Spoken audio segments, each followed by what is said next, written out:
SK धेरी जी हमारे साथ जुड़े हैं, एक्स चीफ फायर ऑफिसर है। एसके धेरी सर, यहाँ पर कहा जा रहा है कि फायर एनओसी नहीं था। हो सकता है यहाँ पर और भी कई सारी बिल्डिंग्स हो जिनके पास फायर एनओसी नहीं है। जो इंस्पेक्शन होता है सर, वो जो इंस्पेक्शन करने आते हैं सर, वो क्या देखते हैं और क्या देखकर सर्टिफिकेट देकर चले जाते हैं sir? Let me clarity on this issue. नक्शे सारे दिल्ली के एमसीडी वाले पास करते हैं, और पीछे उसमें गवर्नमेंट ने एक अमेंडमेंट की थी कि जो बिल्डिंग का हाइट 15 मीटर से ऊपर होगा वो बगैर फायर सर्विस की एनओसी लिए बगैर आप उसको बिल्डिंग को क्लियर नहीं कर सकेंगे। और उसमें 3 एजेंसियाँ थी जो इन्वॉल्व होती हैं बिल्डिंग सैंक्शन प्लान के अंदर। एनडीएमसी का चेयरमैन, एमसीडी का वर्किंग कमेटी, फिर उसके बाद आपकी कंटोनमेंट एरिया। ये 3 एजेंसीज हैं जो अब क्लियरेंस फायर से लेके फिर बिल्डिंग बनाती हैं। अब मज़े की बात ये है कि ये सारे होटल अगर आप देखें उसी लाइन के अंदर कम से कम और 3-4 ऐसे ही होटल हैं। मुस्तक आवाज़ नहीं आ पा रही, मैं गौरव से कहूँगा पीसीआर, मुस्तक आवाज़ क्लियर नहीं आ पा रही है सर जो कहना चाह रहे हैं। हमारे साथ एक्स डीजीपी विक्रम सर भी हमारे साथ जुड़ चुके हैं। विक्रम सर,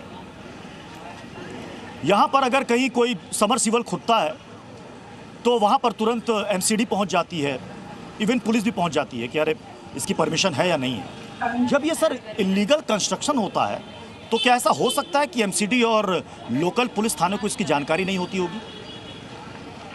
प्रत्युष जी, सभी विद्वान पैनलिस्ट को मेरा नमस्कार। ये संभव ही नहीं है। ये क्यूमुलेटिव और कलेक्टिव फेलियर और करप्शन, ये क्यूमुलेटिव और कलेक्टिव फेलियर है सबका।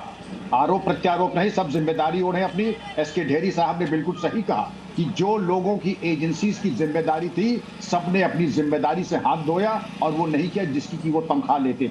सवाल ये उठता है कि आरोप प्रत्यारोप नहीं, हम बहुत कुछ कर सकते थे, किया कुछ नहीं। और इस एरिया में ऐसी कोई बिल्डिंग ढूंढना मुश्किल है जिसने कि सारे मानकों को पालन किया। जो सिक्योरिटी ऑडिट होता है, फायर सर्विस ऑडिट होता है, उसके कुछ कौन से आपके पत्रकार ने, जर्नलिस्ट तो सब बता दे, सब तार है। Physical hazard, fire protection system नहीं, इमरजेंसी प्रिपेयर्डनेस नहीं, डॉक्यूमेंटेशन मेंटेनेंस बिल्कुल जीरो। इन तमाम चीजों के मद्देनजर अब आप ये कहते हैं कि हमने पूरा किया था, किसी ने कुछ पूरा नहीं किया था। और किसी तरीके का कोई coordination, visual inspection, compliance check और जो रिपोर्ट वगैरह और ऑडिट सपोर्ट सिस्टम तक कहीं एक, अगर देखें 10 में से 1 नंबर नहीं, -10 मिलेगा इस बिल्डिंग को जहां आग लगी है और इसके अलावा तमाम लोगों ने। और ये कह देना कि हमने, अरे भाई आज भी तो जो इंस्पेक्शन एनुअली होना चाहिए वो तो आपकी जिम्मेदारी है। मान लीजिए ठीक है पहले क्या हुआ, लेकिन आपने सही कहा, अभी सबमर्सिबल हम आप लगवाएं तो 3 एजेंसीज आ जाएंगे, पूछेंगे श्रीमान जी आपने खोदा कैसे।